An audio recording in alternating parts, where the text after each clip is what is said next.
Les contaba que vamos a empezar en el día de hoy a hablar de un libro que está en elaboración. Ahora me contarán en qué nivel de desarrollo. Anticipan que sobre fin de año ya lo podremos leer como obra finalizada. Estamos hablando de dos invitados que nos han visitado para charlar sobre algunos de sus trabajos específicamente y que están involucrados ahora en la edición de Trabajar, Resistir y Organizarse. Está Pablo Becher y está Juan Soria. Bienvenidos nuevamente, ¿cómo andan? Bien. Se podría decir que bien hoy en día, Es un día una un poco pregunta gris, ¿no? riesgosa. Ya arrancar ahí Sí, es bueno. sí. Tiene que ver con la cuestión del trabajo, con la cuestión de la historia de nuestra ciudad, obviamente en un marco particular y una lectura también del contexto en el cual se fueron desarrollando esos distintos procesos y por supuesto los trabajadores y las trabajadoras. Así que Pablo, si querés Sí. arranca contándonos un poco de qué se Bueno, trata. un poco la idea nació de un taller de investigación que venimos desarrollando con Juan y con otros compañeros y colegas ahí en la universidad, donde, bueno, hace ya casi 2 años y medio empezamos a reunirnos para empezar a discutir, plantear un poco qué pasaba con la historia del movimiento obrero, qué pasaba con la historia del trabajo. Algo que, si bien hay ciertos desarrollos locales, no fue muy explotado. Nunca fue muy explotado, siempre fue visto desde distintas aristas o por ahí vinculado a distintas nociones como con la relación económica o la vinculación con determinadas partes de la historia del cómo se había desarrollado Bahía Blanca. Pero bueno, un libro que reuniera de alguna forma distintas visiones de un periodo extenso, porque nosotros empezamos hablando desde fines del siglo XIX hasta la actualidad, bueno, fue realmente un desafío que nos planteamos. Y bueno, y este taller, que un poco nace con Juan en su momento con esta lógica de no quedarnos solamente enclaustrados en la universidad, en debates teóricos, sino en salir a la calle, en salir a los sindicatos, en discutir estos temas con los trabajadores y trabajadoras, bueno, fue uno de los puntos centrales de ese taller. Bueno, así empezamos primero reuniéndonos, discutiendo temas, empezamos después ampliando, en algún momento hicimos algún tipo de debate o charla debate con trabajadores y trabajadoras. Eh, fueron, no te digo masivos, pero dentro de todo fueron interesantes para la propuesta local. Y bueno, y a partir de ahí dijimos, vamos a hacer un proyecto de investigación, vamos a tratar de hacer algo con extensión, pero ahora la posibilidad de hacer un libro, ¿no? Y en ese sentido dijimos, bueno, ¿qué es lo que se está haciendo? ¿Quiénes vienen trabajando estos temas? ¿Cómo podemos de alguna forma amalgamar algo más amplio? Y bueno, se nos ocurrió plantear este concepto que nos parece clave, que es el de experiencias, ¿no? Experiencias del mundo obrero en la ciudad de Bahía Blanca. Y con eso empezábamos a pensar, bueno, empezamos con fines del siglo XIX, principios del siglo XX, algunos trabajos vinculados a las relaciones de género a principios del siglo XX, el peronismo y cómo estaba vinculado a la CGT en ese momento en Bahía Blanca, ver las etapas más oscuras de donde la democracia estaba de alguna forma restringida y teníamos dictaduras militares. Bueno, ver ese periodo entre el 55 y el 76, ver un poquito qué había ocurrido durante ese momento, fundamentalmente desde la militancia estudiantil y obrera, y después algunos desarrollos vinculados a la docencia, ¿no? Ahí tenemos un trabajo específico de Tata Gallone, que habla sobre un poco la marcha en la década de los 80, la Marcha Blanca. Después las memorias de militancia en los 90, con escritos de trabajadores y referentes locales. Y después un poco lo que pasa desde el 2001 hasta la actualidad, ¿no? Con todo un periodo, un proceso donde tenemos, digamos, desde la mirada, desde la relación con los movimientos sociales y el kirchnerismo, hasta la vuelta a un orden neoliberal, ¿no? Con el macrismo y de alguna forma cómo se fueron tejiendo distintos lazos entre los propios trabajadores. Entonces, bueno, nuestra obra recorre un periodo largo, después voy a nombrar cuáles son cada uno de esos trabajos, pero bueno, en términos generales recorre un periodo largo e intenta de alguna forma tomar este concepto de experiencias y como otros para discutir qué pasaba en el mundo del trabajo. ¿Y por qué destacas lo de experiencia, digamos, o sobre qué otra opción ante el abordaje de estos momentos históricos? El concepto de experiencia para quienes investigamos, trabajamos la historia de la clase trabajadora, la historia del movimiento obrero, es un concepto que es muy importante. Acá que eso uno parece que entra en una disertación metodológica, pero tiene un sentido, ¿no? Es un concepto que va a desarrollar el historiador inglés Edward Thompson en un libro muy importante que es La formación de la clase obrera en Inglaterra, y él plantea que la experiencia de alguna forma es el sustrato, sí, que uno tiene que conocer como historiador para conocer la formación de una cultura, ¿sí? De una conciencia de clase. O sea, partir de una historia de los trabajadores y las trabajadoras que mire las experiencias, ¿sí? De trabajo, de vida cotidiana, de ocio, ¿sí? Donde esa experiencia, donde ese cotidiano, ¿sí? Es el lugar en donde se conforma la conciencia, una experiencia, ya te digo, de trabajo, de lucha, de resistencia, ¿sí? De organización, que sirve entonces como una suerte de puntapié para conocer esa identidad, justamente esa identidad, esa cultura obrera que, como bien decía Pablo, va cambiando a lo largo de la historia, no es igual, pero que también nos permite pensar las continuidades, ¿no? Y qué rupturas se van dando. Creo que en ese sentido el concepto es muy importante, porque aparte permite, o por lo menos el desarrollo de ese concepto ya en la historiografía argentina y particularmente en lo que queremos hacer con Pablo, los compañeros y las compañeras, lo que permite de alguna forma es pensar una historia del movimiento obrero, una historia de la clase trabajadora, que vaya más allá quizás de la historia sindical, ¿no? De la historia de los sindicatos, de los gremios, que muchas veces ha sido una forma de abordar la historia de la clase trabajadora, es decir, bueno, cuando en trabajos quizás ya más antiguos se decía, bueno, pensar la historia de la clase trabajadora es investigar la historia de, no sé, la fraternidad, listo. Sí. Entonces se asumió automáticamente que los trabajadores estaban encuadrados en la fraternidad y los trabajadores ferroviarios, por poner un ejemplo, y en realidad la experiencia obrera no se limita solamente al espacio. ¿Qué pasa con los trabajadores que no están sindicalizados? ¿Qué pasa con las mujeres, digo, con esa entrada en los sindicatos, si existe o no, de qué forma? ¿Qué pasa con los niños? ¿Y qué pasa con las comunidades laborales? ¿Qué pasa a partir de la década de los 80, los 90, cuando la trama del mundo laboral comienza a reorganizarse bajo nuevas lógicas y ya esa historia sindical no termina de significar, de abordar esa experiencia de trabajo? Bueno, en ese sentido, volver a mirar de alguna forma a ras del piso la experiencia de trabajadores y trabajadoras puede ser muy potente para problematizar, ¿no? Lo que entendemos por historia del trabajo. Lo pensaba en función de lo que fue, recién conversábamos antes de salir al aire, de la presencia de Gabriel Di Meglio en los últimos días aquí en la ciudad, hablando sobre la historia de las clases populares y también desde el punto de vista de la reconstrucción de la historia, las dificultades que presenta también porque bueno, son voces que no están registradas, ¿no? En las fuentes habituales. ¿Les pasa lo mismo al momento de ampliar la mirada sobre el movimiento obrero bajo esta perspectiva que vos decís, bueno, no es la historia del sindicato, sino de todo lo que hay alrededor? Sí, claro, es muy interesante lo que traes a colación, porque bueno, la historia del mundo obrero es una historia molecular, ¿no? Ya lo decía Gramsci, es una historia que para rastrearla necesitamos de alguna forma abordar muchas veces fuentes que no son fuentes oficiales, que no están declaradas, que son fuentes que de alguna forma aparecen de manera circunstancial. Entonces, bueno, claro, hacer un trabajo sobre la historia obrera de todo este periodo implica de alguna forma retomar también no solamente fuentes institucionales, sino también archivos, documentales que provengan de las propias organizaciones, fuentes orales, que va a ser uno de nuestras fuentes fundamentales para la reconstrucción de esta historia.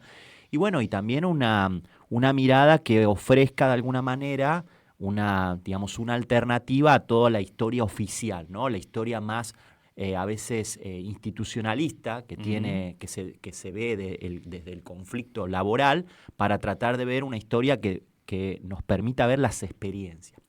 Por eso también algunos de los trabajos que vamos a abordar toman a trabajadores que en general, muchos de ellos tienen, si bien tienen alguna vinculación sindical, en general se relacionan fuertemente con esto que aparece, que dijo de alguna manera Juan, con la idea de la precarización y la informalidad.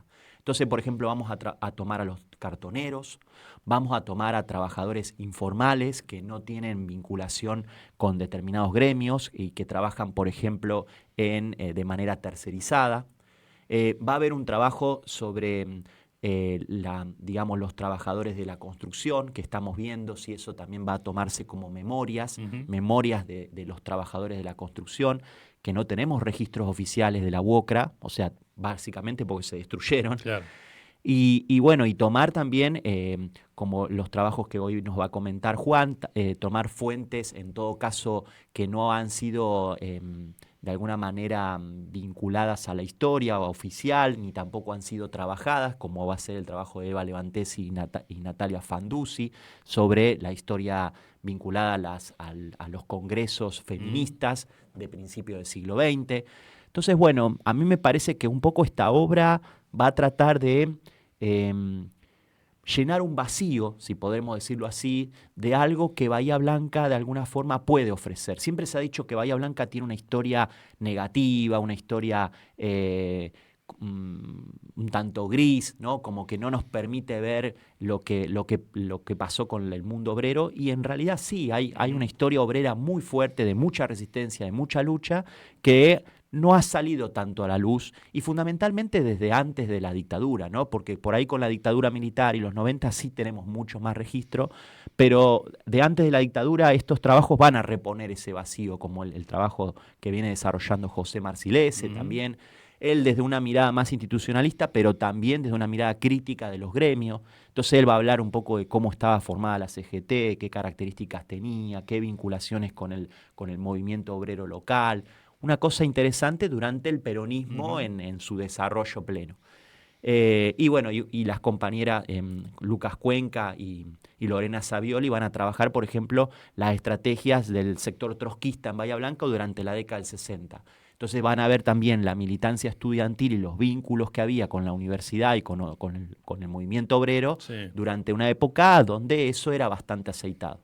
Así que bueno. Y en ese diálogo de la actualidad del movimiento obrero con su historia, digamos, cuando uno ve la película completa, primero, ¿cómo lo ven hoy? Digamos, si hay una separación el ejercicio de la militancia sindical, gremial, de la manera que sea, en relación a la historia de los trabajadores y trabajadoras de nuestro país y de nuestra ciudad en particular. Y en todo caso, no sé si siempre fue así o hubo momentos en que era más cercana esa mirada a la propia historia, ¿no? En esto siempre pensando en aquella frase de Walsh, ¿no? Como nos marcaban que no debemos tener historia, que tenemos que empezar todo el tiempo de nuevo. ¿Qué opinión tienen? Mira, justo desarrollando la investigación, ¿no?, que estoy llevando adelante, mi investigación doctoral, el otro día, hace unas semanas, encontraba en un fragmento de La Protesta, ¿no?, del diario anarquista. En 1901, en Ingeniero White, se inaugura la Casa del Pueblo, una Casa del Pueblo construida por militantes anarquistas, por vecinos también de la localidad. Pensemos en una localidad muy, muy pequeña, ¿no?, para ese año, un poco a contramano de la importancia económica que empezaba a tener, pero una localidad de unos pocos miles de personas. Y una de las primeras actividades que organiza la Casa del Pueblo, que abre las puertas en febrero de 1901, es una velada en marzo de 1901 en conmemoración de la Comuna de París. Muy interesante, ¿no? Porque bueno, uno piensa en un lugar alejado hasta de Bahía Blanca, digo, más allá de que uno diga, bueno, el puerto y la ciudad, pero digo, un lugar territorialmente alejado, una pequeña casa ahí en lo que hoy es Ingeniero White. Hay una actividad en conmemoración de la Comuna de París, que había sucedido unos 30, 40 años antes, ¿no? Me pareció muy significativo, digo, por ese esfuerzo de vincular a esos trabajadores que venían de distintos lugares del mundo y del país, que venían a trabajar acá al puerto, al ferrocarril, de vincularlos con un suceso que, por lo menos hasta la Revolución Rusa, es sin dudas el más importante de la historia del movimiento obrero de las izquierdas a nivel mundial. Claro, entonces ahí es como una suerte de destello, ¿no? Diría Benjamin, como un destello que aparece ahí de un intento de formar a los trabajadores y a las trabajadoras de la localidad en una historia que en muchos casos por cuestiones de alfabetización, que en su mayoría eran personas analfabetas, digo, no conocían quizás de oído, ¿no? Me pareció muy potente ese intento, ¿no?, de vinculación. Y lo traigo a colación porque me parece que sirve para pensar esta vinculación que ha habido entre la formación, me refiero a la formación cultural de los trabajadores, las iniciativas culturales que han tenido distintos sectores del movimiento obrero, desde el anarquismo al socialismo, al comunismo, al peronismo, ¿no?, de formar a los trabajadores y a las trabajadoras. Y particularmente en torno a la historia, creo que hay un problema en cómo muchas veces se comunica la historia, digo, qué lugar jugamos quienes investigamos ahí en esa vinculación entre uno podría decir, entre la academia y el movimiento obrero, muchas veces separados, pero yo creo que es más necesario, justamente, creo, en un contexto como hoy, ¿no?, de transformación del mundo del trabajo, de las relaciones laborales, de la representación sindical. Yo creo que la historia del movimiento obrero no va a dar recetas de lo que hacer, porque creo que acá con Pablo podemos coincidir que la historia no te da una receta. Uno no tiene que decir, bueno, como en 1901 hicieron esto, vamos a hacerlo en 2026. Pero sí permite ver que en contextos de precariedad a lo largo de la historia, digo, hablo por mi periodo de investigación, uno piensa en el mundo de la estiva, en el mundo del servicio doméstico, digo, del mundo laboral de principios del siglo XX, con pocos derechos, con una explotación laboral muy grande. Bueno, uno no quiere hacer una transpolación directa, pero bueno, en otros contextos que la cosa ha estado complicada, digo, para decirlo un poco más sin dar tantas vueltas, bueno, ¿qué se hizo? ¿De qué forma se aunó lo que parecía que no tenía absolutamente nada que ver? Bueno, lo que hay que hacer hoy, lo tendremos que dar, tenemos que dar la respuesta a la gente que estamos hoy actuando sobre la realidad, pero puede servir por lo menos para despertar esas ganas, ese deseo y esa conciencia de que uno forma parte de una historia más larga, de la cual uno es parte, pero también lo excede, ¿no? Y eso creo que, y esto un poco lo que decía Walsh, ¿no?, romper esa idea de que siempre hay que arrancar de cero, ¿no? Me parece que la historia del movimiento obrero, la historia de la clase obrera sirve para eso, ¿no?, para romper la idea de que los trabajadores y las trabajadoras siempre tenemos que arrancar de cero. Pablo, ¿cómo lo ves? No, me parece muy, muy reflexivo lo que dice Juan. Estoy pensando también que tal vez lo específico de Bahía, ¿no? Bahía es una ciudad portuaria que nace con una vinculación agroexportadora, pero después, con el paso del tiempo, la actividad comercial y de servicios gana un lugar importante, ¿no? Y hay una reconfiguración del trabajo. Nosotros dentro del libro va a haber un texto, un capítulo de Francisco Cantamuto y Cecilia Bermúdez, que van a hablar un poco de los cambios y los ciclos económicos, cómo acompañaron también a la relación con el mundo obrero. Y ahí, bueno, vamos a ver un poco ciertos cambios que hacen que Bahía Blanca tenga un desarrollo del movimiento obrero bastante particular, que si bien se dio en otros lugares, tiene algunas especificidades. Por ejemplo, lo vemos cuando se formó un movimiento docente particularmente fuerte en Bahía Blanca, un movimiento de desocupados muy interesante, con ciertas características que se vinculan con Mar del Plata, pero que tienen una cosa bastante específica a nivel nacional. Pensemos, por ejemplo, que la primera convocatoria y concentración y movilización y organización del movimiento desocupado en la provincia de Buenos Aires nace en Bahía Blanca, en 1995, cuando todo el mundo ahora estamos rememorando el Cutralcaso, claro, en 1996, ¿no? Pero ¿qué componentes habían ahí? Yo creo que Bahía Blanca tenía un componente donde se vinculaba un gran desarrollo de una militancia de izquierda y militancia obrera, que ya tenía vinculación con el desarrollo portuario, pero también con el futuro desarrollo de las petroquímicas. Un fuerte desarrollo vinculado al movimiento de los trabajadores ferroviarios, que con el despido masivo, con la fuerte desocupación que hubo en los 90, que no se dio en otros lugares del país, en Bahía Blanca generó todo un movimiento y un desarrollo particular que, desde mi punto de vista, amalgamó toda una situación que dio lugar a un primer movimiento de desocupados organizado, que después fue significativo la organización de la CTA en Bahía Blanca, acompañando también el desarrollo nacional, donde se dio un movimiento de sector de trabajadores de la construcción particularmente fuerte, que no se dio en otros lugares, por el desarrollo industrial, acá muy fuerte y con desarrollo con la política.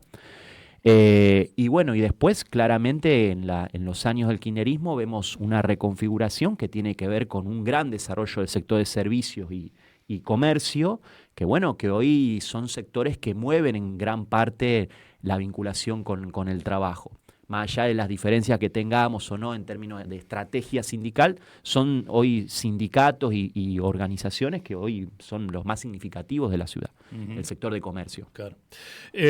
Bueno, como les contábamos, en las próximas semanas vamos a ir conversando con varios de los autores y autoras que fue nombrando Pablo, específicamente sobre algunos de esos capítulos o de esas experiencias. Con Juan, algo ya charlamos vinculado a lo que fue parte de la historia de los trabajadores y trabajadoras en Ingeniero White. ¿Qué corte particular o qué enfoque vas a aportar en ese trabajo? Bien, el trabajo se titula Puerto en Llamas, ¿no? Y recupera un poco y complejiza algo que ya estuvimos charlando acá, que tiene que ver con las huelgas de 1927, 1928. Lo que se publicó en su momento era como una suerte de artefacto de divulgación, ¿no? Que hicimos en conjunto desde Ferro White, desde el Museo Histórico. Pero el trabajo que ahora voy a proponer es un poco, está basado en esa pequeña síntesis de investigación, pero obviamente tiene un desarrollo mucho más en profundidad, ¿no? Mi tema de investigación en realidad tiene que ver con, obviamente, la experiencia laboral, la experiencia de esa comunidad obrera que se conforma en torno al puerto de Ingeniero White a principios del siglo XX, ¿sí? Y particularmente en este trabajo yo analizo un ciclo de huelgas, que es el de 1927-1928, que comienza con el asesinato de un estibador, que es Elías Galván, que es asesinado por un miembro de la Asociación del Trabajo, y que a partir de eso se inicia un periodo de gran movilidad, de densa movilidad comunitaria, en el cual juegan factores locales, como puede ser el asesinato de Galván, pero también se suma eso, y ahí yo recuperé un trabajo que hicieron Pablo y Luz hace un tiempo, sobre la campaña por Sacco Vanzetti, que en Ingeniero White tiene, que se llama 1927, tiene un lugar muy fuerte, ¿no? de esa campaña que sea a nivel global, pero que a nivel local tiene una cuestión muy, muy importante. Y luego ese ciclo vuelve o toma un nuevo brío con una huelga que se declara en solidaridad con los trabajadores y las trabajadoras de Rosario, que en 1928 tiene una huelga portuaria muy importante. Un miembro de la Liga Patriótica asesina a Luisa Layana, una obrera de las fábricas de bolsas de Rosario, y acá las trabajadoras de las fábricas de bolsas comienzan una huelga a la cual rápidamente se pliegan los estibadores, dos sectores laborales donde el anarquismo tenía un predominio muy importante, ¿sí? Y encabezan una huelga que va a durar casi un mes también. Entonces, cuando uno mira, uno diría con el diario del lunes, ¿no? Lo que ve es una suerte de ciclo huelguístico que se configura, pero que hay que entenderlo en el cruce de escalas, ¿no? Ahí juega lo local, juega el conflicto micro, uno podría decir, el asesinato de un trabajador a nivel local, pero no se explica solamente por ese conflicto, ¿no? Para entender el desarrollo de estas instancias de solidaridad, huelga y protesta, hay que tener en cuenta lo que está pasando a nivel global, por ejemplo, con Sacco Vanzetti, o lo que pasa a nivel nacional con la huelga de 1928 de Rosario. Porque es un trabajo que, si bien parte de lo local, yo creo que la perspectiva local lo que permite es mirar más cerca y más denso, ¿no? Uno empieza a ver en una pequeña comunidad cuestiones que permiten pensar a nivel general. Hacer una historia local no es hacer historia localista. No es una historia que solamente explica lo que pasa a nivel local y que en todo caso después se suma a una historia nacional, que suele ser la historia de Buenos Aires, porque eso también es una cuestión, sino que a nivel local uno puede ver y puede problematizar tendencias que existen en otros lugares del país, en otras comunidades. Por ejemplo, yo pongo el caso del anarquismo. Quizás la lectura más canónica es que el anarquismo pierde peso en el movimiento obrero luego de la represión del centenario en 1910, y si bien es una realidad que es muy importante y que eso marca un poco, es uno de los motivos por los cuales el anarquismo pierde peso a nivel nacional a partir de 1910, uno lo que ve en Bahía Blanca en la década de 1920 es que el anarquismo tiene un peso muy importante, tiene su propia federación, la Federación Obrera Local, que está adherida a la FORA, y que en el puerto, por ejemplo, está a la cabeza del sindicato de estibadores, de Puerto Ingeniero White, Galván, Puerto Rosales. Tiene un peso muy importante el anarquismo a nivel local. Eso no significa que eso desmienta automáticamente que el anarquismo perdió fuerza en Argentina a partir de 1910, pero ayuda a decir, bueno, no es tan así. hay que ver en dónde, hay que ver cuáles son los motivos por los cuales el anarquismo sigue teniendo peso en Bahía Blanca. Yo creo que ese puerto exportador con esa enorme cantidad de estibadores, estamos hablando de que no es casualidad que estas huelgas se desarrollen en el momento de la cosecha de la exportación, ¿sí? entre Claro. diciembre y marzo. Bueno, cuando uno ve, por ejemplo, hace unas semanas estaba en Buenos Aires revisando los archivos de la Asociación del Trabajo, ¿no? de la biblioteca de Torquín, está ahí en el Banco Central, y la Asociación del Trabajo anota, tiene la cantidad de trabajadores que están en el puerto de Ingeniero White entre diciembre y marzo. Estamos hablando de 15.000, 16.000 personas que se acercan en ese momento al puerto. Uno ve que en el resto del año hay muchos menos. Eso le otorga una fuerza muy importante al reclamo, porque hay una enorme cantidad de trabajadores, pero también es una suerte de debilidad, porque lo que permite es que haya más mano de obra disponible para romper esa huelga. Por lo tanto, también es importante pensar ahí las tensiones adentro del movimiento, del propio colectivo, en el sentido de que, bueno, hay trabajadores que organizan una huelga, hay trabajadores que la vienen a romper, ¿sí? Y ahí se genera una tensión.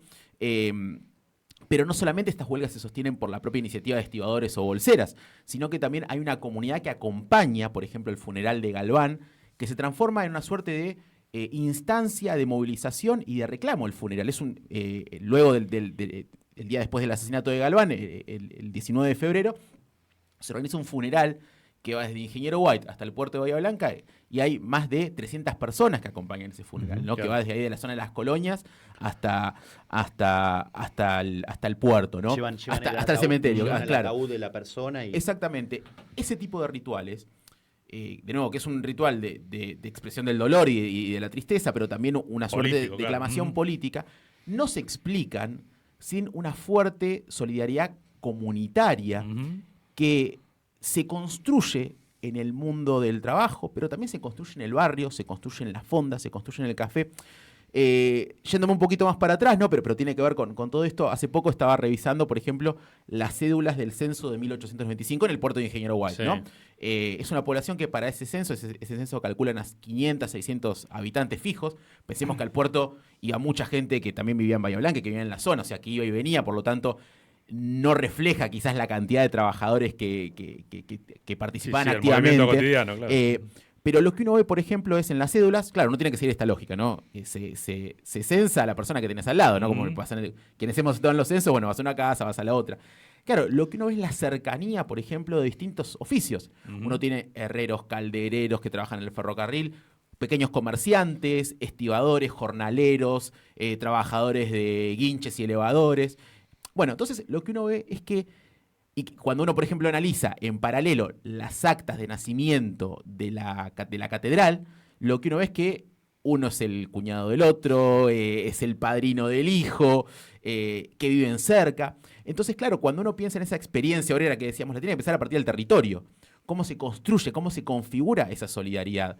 Que no se explica solamente por el lugar de trabajo, porque uno lo que podría decir es, bueno, sí, los estibadores están con los estibadores, los ferroviarios están con los ferroviarios, y lo que uno ve en esos conflictos es que hay una solidaridad construida a nivel territorial que es muy importante y que también explica el conflicto, porque durante la década de 1920 el conflicto no se da solamente en torno, por ejemplo, a la cuestión salarial, sino que también se da, y esto es algo que yo desarrollo en el trabajo, en torno al control del espacio del barrio. Por ejemplo, en 1924 hay una nota de un diario anarquista local que menciona, por ejemplo, que la Liga Patriótica, los miembros de la Liga Patriótica entran en las casas de los trabajadores y golpean y asustan a las familias cuando los trabajadores no están, ¿no? Y hay dos cuestiones que me parecen interesantes y creo que el trabajo aporta, que es esta mirada territorial de la experiencia de clase y una disputa por el barrio. ¿Quién maneja el barrio? ¿Son los trabajadores o son los miembros de estas organizaciones patronales? Pero también es interesante cómo el conflicto se configura en términos de género. ¿Por qué? Porque los estibadores lanzan una solicitada y les recuerdan a los miembros de la Liga Patriótica, los cuales llaman los lamebotas, putos y alcahuetes, les cambian ahí el perdón por la palabra, ¿no?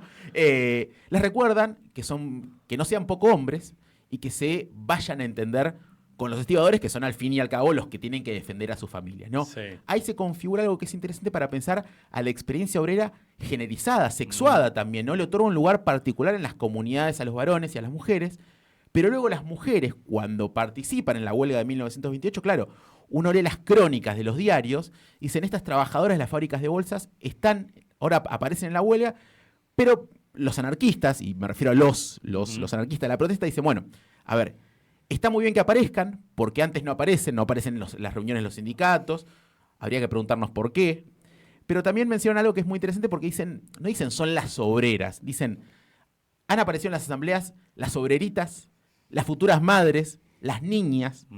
Estamos hablando de trabajadoras de unos 15, 16 años en adelante, seguro, y sin embargo, esa presencia femenina sigue siendo presentada como secundaria, como circunstancial, y estas obreras, bueno, tratadas como niñas, claro, e insisten constantemente entre los propios, entre sus propios compañeros, e insisten constantemente en los trabajadores tienen que traer, como si fuesen alguien que agarran de las narices, a las obreras, a las asambleas, porque tienen que participar, pero no porque sean trabajadoras, sino porque dicen van a ser las futuras madres de los revolucionarios. Por lo tanto, tienen que estar formadas políticamente para formar a los futuros revolucionarios. Ahí aparece el maternalismo político, ¿no? Claro. Es decir, bueno, hay que formar a las mujeres en términos políticos porque, no por su condición autónoma, sino por su como capacidad. Medio para. Y hay algo que también me llamó mucho la atención y que por suerte dialogamos con muchas colegas, que tiene que ver con las huelgas y el mundo del trabajo como espacio de formación de masculinidades, ¿no? Pensar a la protesta y a las comunidades como espacios generizados y de formación de sentidos de género. Y acá es muy interesante porque lo que aparece en estas huelgas es una fuerte noción de las paternidades, uno puede decir las paternidades y masculinidades estivadoras. El estibador es el obrero que tiene que ser valiente, que no tiene que ceder ante la presión patronal, porque es el que está encargado, y esto lo dicen, así está citado en el trabajo, quien lo quiera leer lo puede leer, está en internet, o lo va a poder leer a fin de año en el libro, son los encargados de llevar el pan a la casa. Son los encargados de llevar y defender el honor de las familias. Entonces lo que me parecía que puede aportar este trabajo es una mirada generalizada del conflicto, que no implica mirar solamente a las mujeres, sino entender que el género es una categoría de análisis que es relacional, ¿no? Que implica pensar las relaciones entre varones y mujeres, y que configura lugares y formas de estar en la protesta, y formas de participar en las comunidades, y de formas de participar en los sindicatos. Nos ayuda a ver de qué forma esa participación no es homogénea, pero no porque eso sea algo natural, sino porque es algo que se construye desde la prensa, desde el trabajo, ¿sí? desde la participación en funerales, en bailes, en manifestaciones. Digo, creo que es una mirada de nuevo local, pero que permite problematizar distintas cuestiones que ayudan a por lo menos, es mi intención, ¿no? Complejizar un poco esa visión de la experiencia de clase a principios de las primeras décadas del siglo XX, en una década en la cual, por lo general, la historiografía ha un poco soslayado, ¿no? La década de 1920, hay como una lectura de que, bueno, luego de 1921, 1922, hay como una suerte de recuperación económica que obtura el conflicto de clases, que, bueno, que la formación de sindicatos ya más fuertes como la FOM, la Unión Ferroviaria, obviamente la Fraternidad, que eran los gremios quizás más potentes del país por su rol en la dinámica agroexportadora, empiezan a negociar un poco más fuerte con el Estado, con el gobierno radical.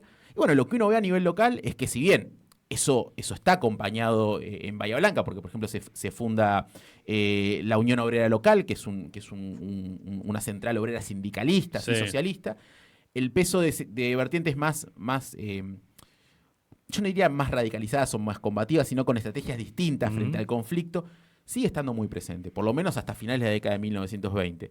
Entonces ayuda a pensar que eso que a veces parece de alguna forma que se aplaca ese conflicto luego de la Patagonia Rebelde, la Semana Trágica, bueno, a nivel local hay una conflictividad muy grande y uno puede leer en el trabajo que, si bien yo me enfoco en 1927, 1928, 1921, 22, 24, son años de una enorme conflictividad y organización. Lo que en todo caso puede llegar a cambiar, creo yo, y es una de las hipótesis que creo que puedo mostrar, son algunas de las condiciones del conflicto, algunas pertenencias institucionales. Pensemos que el socialismo llega en Bahía Blanca a ocupar un lugar del Consejo Deliberante en 1917 y en directamente. La intendencia en 1932. Digo, es verdad, un cambio, pero la conflictividad sigue estando. Entonces, eso es lo que ayuda quizás la mirada en clave local, en clave a ras del piso, ¿no?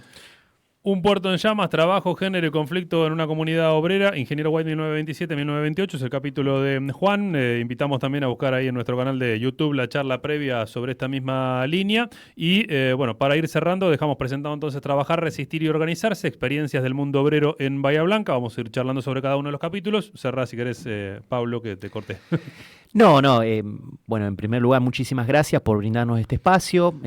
Creo que la idea un poco es venir a ocupar un poco esta falta de alguna forma de trabajos y análisis sobre el mundo obrero y que la idea es pensarlo de una manera crítica, pensarlo desde esta idea de las estrategias, desde las experiencias, pero también reponer y tratar de que esto no quede de alguna manera en la universidad como un libro más, sino que pueda ser trasladado en los sindicatos, en los colectivos obreros y pueda ser motivo de debate. Muchísimas gracias a los dos por la Gracias. visita. Pablo Becher y Juan Soria los escucharon en el aire de la FM de la